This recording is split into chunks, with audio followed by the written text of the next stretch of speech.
Hello, everyone, and welcome back to 305 Insights. I'm your host, Alan Somerton, and today we're going to be doing part one of FSU's offseason. The most obvious question with an obvious answer is, how is the fan base feeling? Spoiler alert, not good. After going 13-0 in the regular season, getting snubbed from the playoffs, and getting blasted by Georgia in the Orange Bowl, there's a lot of hype last year about a revenge tour.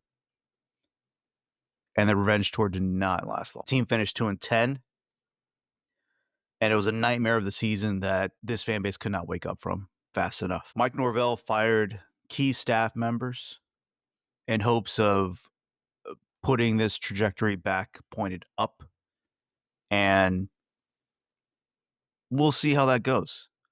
I mean, I've been on this pod saying that the type of talent that they had at those coordinator positions wasn't up to FSU standards. And it showed last season because there was a lot of weight being carried around by certain players on both sides of the ball. And when you needed the coaches to step up, to stop the bleeding, to plug in the holes, to stop water from capsizing and just sinking the boat altogether, they weren't able to do that. And again, there has to be a level of responsibility from the players as well. Absolutely. But there was just a gap in what the coordinators provided to this team and what was needed from these coordinators. So we're going to start off with the offensive coordinator. Mike Norvell really made a surprise hire that seems to be well received within the college football community. And you got to remember that Alex Atkins was not only considered the offensive line coach, but he had the title of offensive coordinator as well, even though it was clear that Norvell was the one coming up with the game plan and execution of said game plan. Gus is the former head coach of the University of Central Florida, UCF, and Auburn University. And he was a mentor of Norvell, as Norvell was a graduate assistant under Malzahn, who was the offensive coordinator at Tulane in 2007 and 2008. In those 2 years, Tulane went 21-5, and they averaged a little over 43 points, so 44 points and 557 yards of offense. So, again, this is an individual who has almost reached the mountaintop. Remember, he was a coach at Auburn in the 2013 last BCS championship game against FSU, where FSU won the title. This is a man who has coached well in the SEC. This is a man who has coached well at UCF, and he brings a specific type of offense. It is a very run-heavy offense that uses an athlete at quarterback. And again, we'll dive into the players that will be here next season or this upcoming season. But this episode is primarily focused on the coaches. So with Malzahn, you brought someone that Norvell could trust, not only in running a very similar offense to him, if not a little more run heavy than Norvell, but also someone that he looks up to, and someone who has proven it on the big stage. Malzahn is quite simply a culture hire. Norvell knows he needs results on the field. He couldn't go with someone like Brendan Marion, the innovator of the go-go offense that everybody thought that they were pushing for. He needed someone, I don't want to say safe, because again, it's not like Malzahn's a safe hire, because it's a good hire.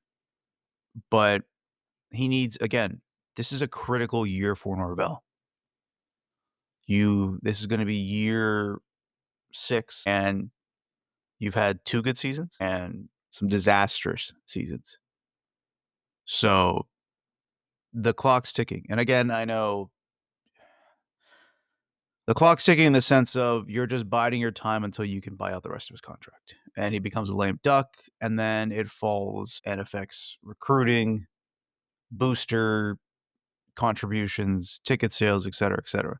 Basically the same thing that happened with Willie Taggart that forced their hand, where they realized the contributions coming in were horrible. The ticket sales were plummeting.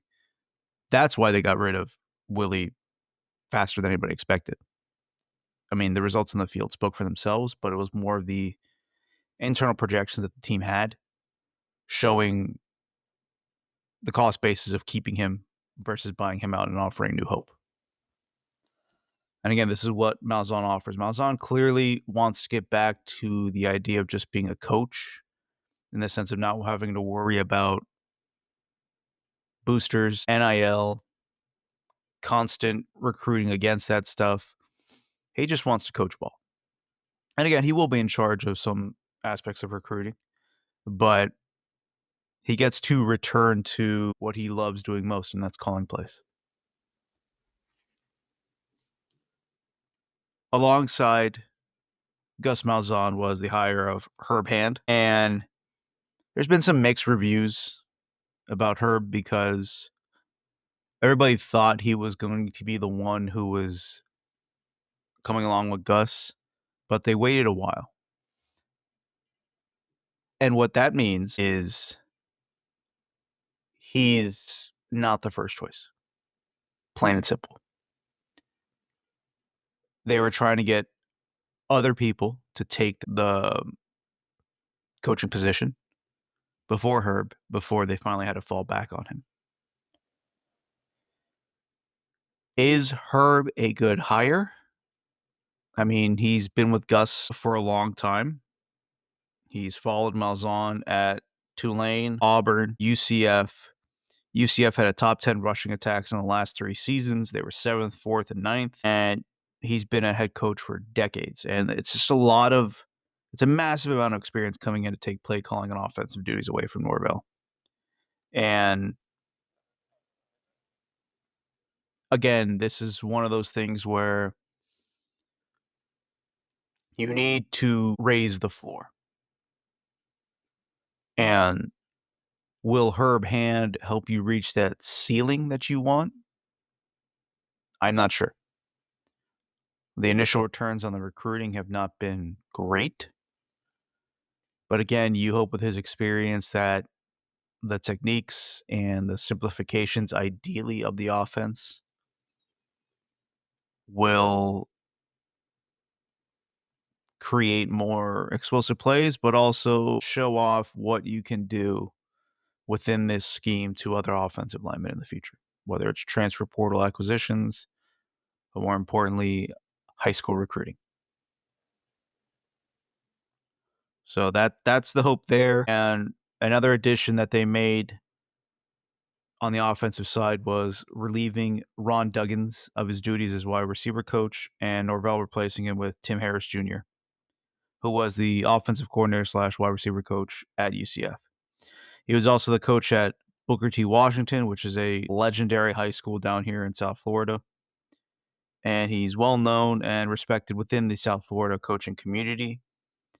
And again, regardless of the talent that you were trying to get at this position of coaching, this has been a major upgrade considering how Duggins was viewed within coaching circles as well as by recruits. I mean, you could see Keon Coleman's comments about this guy.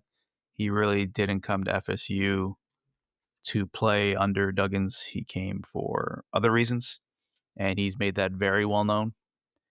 And you've also seen the increase in recruiting in the sense of flipping Devin Carter, a legacy blue chip wide receiver from Auburn, and ideally better development, from the wide receivers within the program right now. So that was a major addition by subtraction, regardless of who was hired for that position. But Tim Harris was a nice, solid hire with the connections to South Florida, with the fact that, he's coached at UM, he's coached at UCF, he's stayed within the state and created those ties within the communities that FSU will definitely need to lean on in order to secure more to rebuild this program. Not only on the offensive side, but on the defensive side too, a major makeover has occurred. And you have a new defensive coordinator, D-line coach, and safeties coach, along with a little bit of shuffling elsewhere.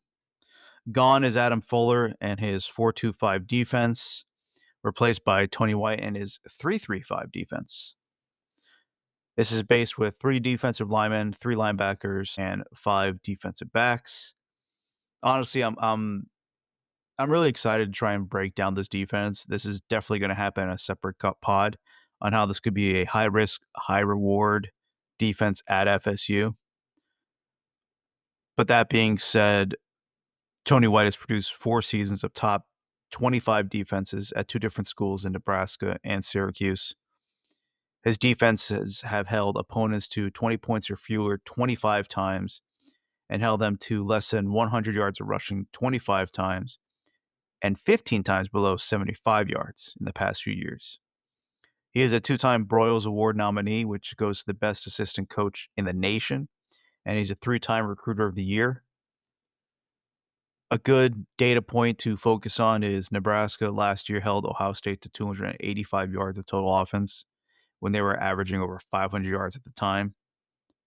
And his defense also did not allow a rushing touchdown at home in Nebraska, the first time that's happened since 1939 for this team. And again, this is a program that has had a rich history despite the recent downturn over the past 20, 25, 30 years.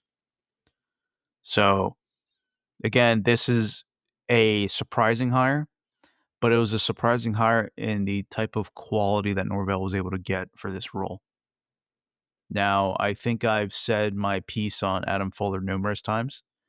I believe that in large part he was carried by certain talents that were on this team to cover up for the lack of adjustments that were made. And again, you could point to 2023, but that team was loaded, folks. You had Braden Fisk, Patrick Payton when he actually cared to play football, Jared Verse. You had Tatum Bethune at linebacker, Kalen DeLoach at linebacker. You had Azariah Thomas. You had Fentrell Cypress. You had a lot of guys. You had Shaheem Brown, who had his really good year at safety. You were just well positioned on all 3 levels of the defense. And once that disappeared, once you didn't have that combination of Jared Verse and Patrick Payton when he was motivated, coming off the edges, and Braden Fisk disrupting the internals, and then you had the guys like Joshua Farmer and, oh my God, I'm blanking on that guy's name that was here for a few years, and he was a really good defensive tackle, but you had those types of guys before they got to the second level. And then at the second level, you had 2 really good linebackers. You couldn't replicate that because of the talent level that you had. And Fuller was exposed last year because of that.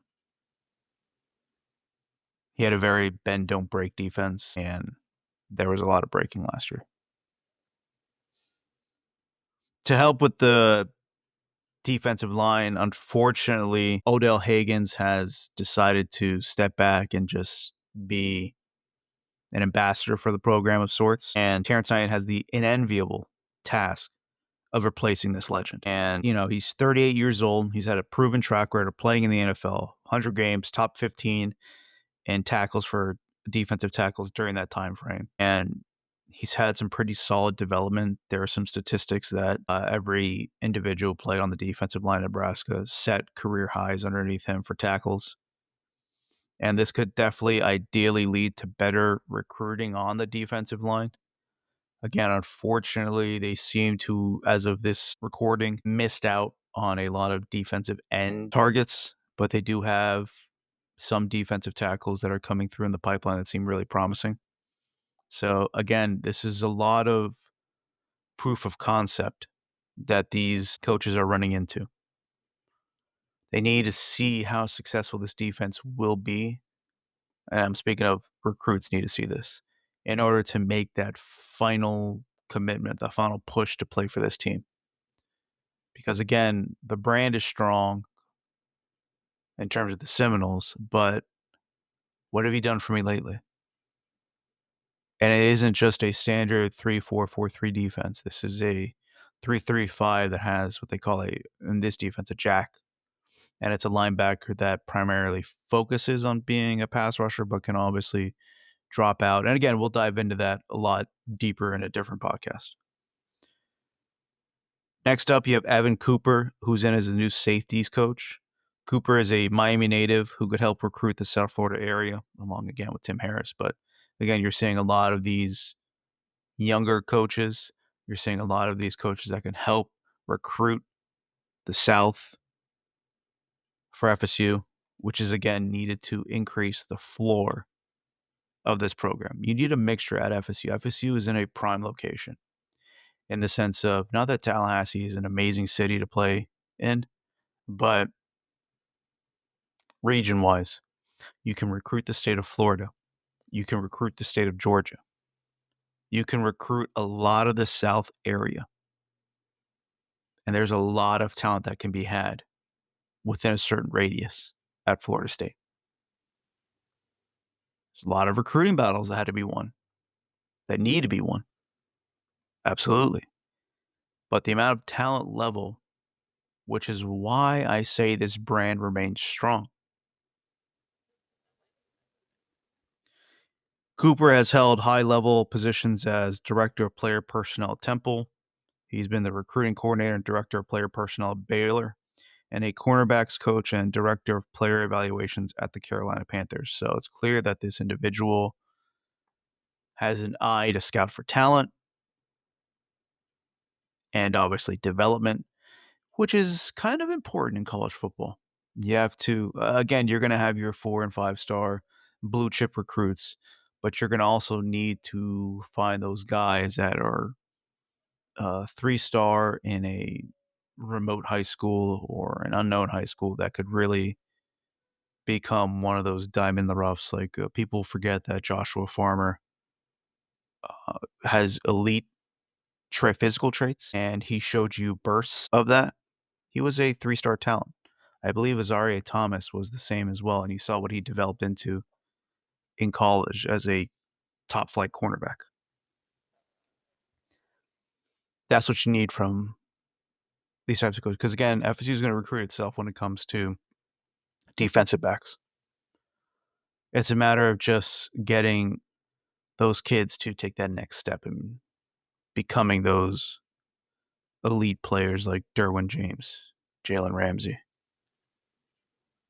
And you can get drafted in the sense like Azaria Thomas, Asante Samuels Jr., and make an impact in the NFL. Two sneaky additions that I also enjoy on the defensive side are Ernie Sims being promoted to assistant linebacker coach and Zach Arnett as a senior analyst on defense. Sims is an FSU legend. He was the number 1 overall recruit in 2003. And when I say number 1 overall recruit, I literally mean like he was basically rated like as a perfect recruit coming out of high school. He was the best recruit in the nation. He was drafted 9th overall by the Lions in 2006. He's made his way up the coaching ladder at USF and UCF and now finds himself home. He was a assistant last year, or an analyst last year, I believe. And so, again, it's nice to have someone like that on the staff. And hopefully he can continue to grow in his role and maybe expand his role in the future and become the linebackers coach. Arnett was the former coach at Mississippi State, taking over for Mike Leach after his passing, unfortunately. He was a 2-time nominee for Broyles Award. Again, that goes to the top assistant coach in the nation. He really worked wonders at Mississippi State for their defense. Unfortunately, that did not translate when he took over. But again, getting that type of talent in the room to help build this base back up is what's needed. The floor of this team can never be 2 wins, ever again. It should have never occurred. Let's be clear about that. This team needs to have a winning record, and we'll see if that plays out But overall, part one of this offseason was establishing a new culture, finding the right people to lead this team. And for all the dark cloud and negativity that was around this program following a 2-10 season, I thought Norvell did a pretty solid job when it came to hiring for a lot of these position coaches. I think Malzahn was a good hire. I think the defensive side brought a lot more upside. I believe Tony White was a home run hire, and we're going to see how it develops. We're going to talk about the players that are coming back. We're going to be talking about the players that transferred in, and we're also going to be talking about how the recruiting class for 2026 is shaping up. And then we'll probably do the whole diving into how we think the season's going to break down on a game by game basis. So that's what's coming up ahead in the next few weeks. Don't forget, like I said, we're going to have that podcast about ideally the 3-3-5 defense and how it could work at FSU. And we're also not going to forget my alma mater. And we're also going to talk about the University of Miami offseason and do the same types of episodes for the program in Coral Gables. So look forward to all that stuff. As we're getting closer and closer to the college football season, there's going to be more and more content being pushed out. So I'm really excited for that, to do this once again on a ideally semi-daily basis and or a few times a week. To me, despite all the changes with NIL and all these realignments and whatnot, I still believe college football is one of the most beautiful things to watch on televisions. Again, looking forward to the season starting, having that idea, that concept of hope, and that your team is going to ideally rise from the ashes if you're a Seminoles fan. And again, we're looking forward to that. So let's hope that happens, but we'll continue to break it down. So thanks for listening to this episode, folks. Thanks for sticking around. You know the drill. You can find us on YouTube. Like, subscribe, follow for all the content. You can find us on Apple Podcasts. Do the same thing. Give us feedback there. You could find us on Spotify. Give us feedback there if you wanted to as well. All feedback is welcome. Thank you for staying engaged with this podcast. Thanks for listening. Thanks for supporting it. And we'll catch you next time here on 305 Insights. Have a good one, folks.